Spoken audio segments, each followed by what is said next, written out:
सिद्धि का 36वां जन्मदिन था और उसने तय कर लिया था कि अब वह माँ पापा के साथ न रहकर अलग फ्लैट में रहेगी। उसकी प्रैक्टिस अच्छी चल निकली थी और उसे लगता था कि अब वह पूरी तरह आत्मनिर्भर है। परंतु माँ का कहना था कि वह घर से तभी जाएगी जब उसकी शादी हो जाएगी। होगी वह एक सफल गायनोकोलॉजिस्ट, पर मम्मी उसको सफल तभी मानेगी जब वह अपना बच्चा पैदा करेगी। रिद्धि सिद्धि से 2 साल छोटी थी और 1 साल पहले तलाक लेकर वापस घर आ गई थी। उसका अपना स्टार्टअप था और उसे स्थापित करने के लिए संघर्ष कर रही थी।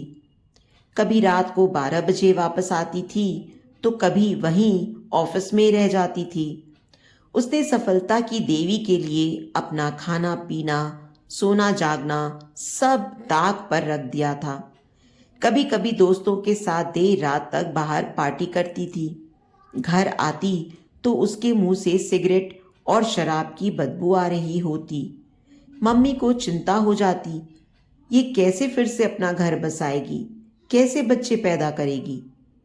आजकल माँ पापा दोनों चिंता में रहते थे और अक्सर सोचते थे क्या उनके पास और रास्ते थे, क्या उन्होंने अपने बच्चों के लिए इस भविष्य की कल्पना की थी।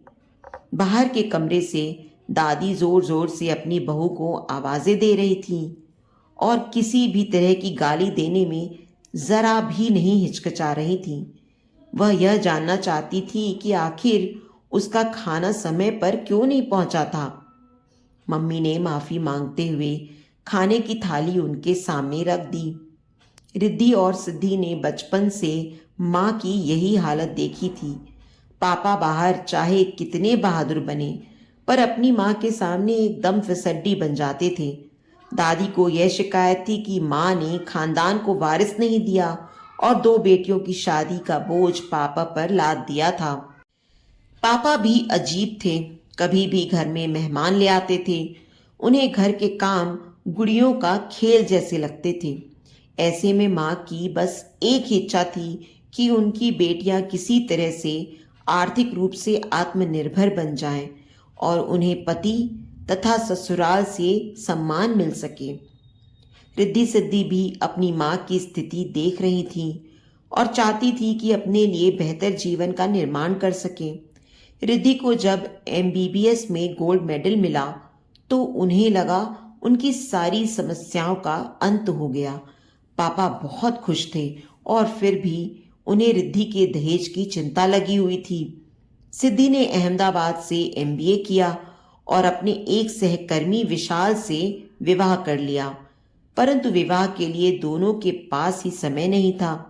लगातार यात्राओं से वे थके हारे रहते थे। घर में खाना बहुत कम बनता था। शादी के 2 साल हो गए थे, कभी कोई संबंधी या मित्र उनके यहाँ एक रात बिताने भी नहीं आया था।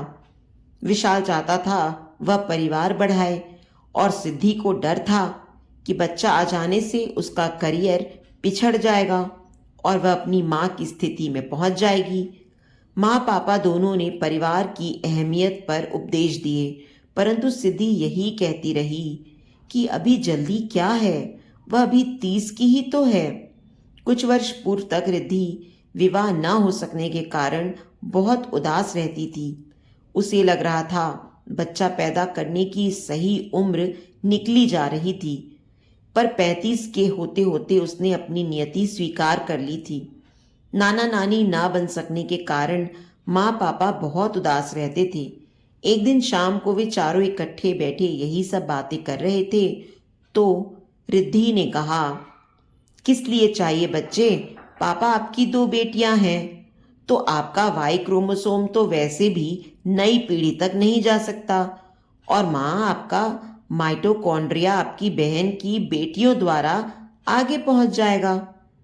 यह क्या बात हुई बेटा, बच्चे को बड़ा करना सबसे संतोषजनक अनुभव होता है, माँ ने कहा। पर माँ, जब तक समाज मातृत्व को सम्मान नहीं देगा तब तक ये होगा कैसे, रिद्धि ने कहा। बिल्कुल, सिद्धि ने कहा, हमें आपसे बेहतर जीवन मिल सके इसके लिए माँ आपने हमें आर्थिक रूप से आत्मनिर्भर बना दिया। इस पूरी कोशिश में बच्चा कब कैसे पैदा होगा, इसकी चर्चा न कभी घर पर हुई, न स्कूल कॉलेज में, न कभी ऑफिस में औरतों के इस रोल को लेकर कुछ बदलाव लाए गए। आपकी पीढ़ी ने बदसूरत के साथ खूबसूरत भी बहा दिया और अब देखो कितनी खोखली हो गई है हमारी जिंदगी।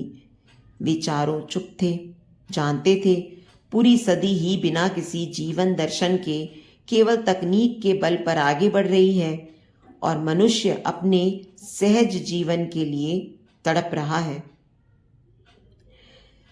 तो दोस्तों, उम्मीद करती हूँ आपको आज की हमारी ये कहानी पसंद आई होगी। कहानी पसंद आई है तो वीडियो को लाइक और शेयर करें। चैनल पर नए हैं तो चैनल को सब्सक्राइब करें और हाँ, नोटिफिकेशन बेल को ज़रूर दबाएं ताकि अगली कहानी का अपडेट सबसे पहले आपको मिले। आपकी प्यार और समर्थन का हमेशा इंतज़ार रहेगा।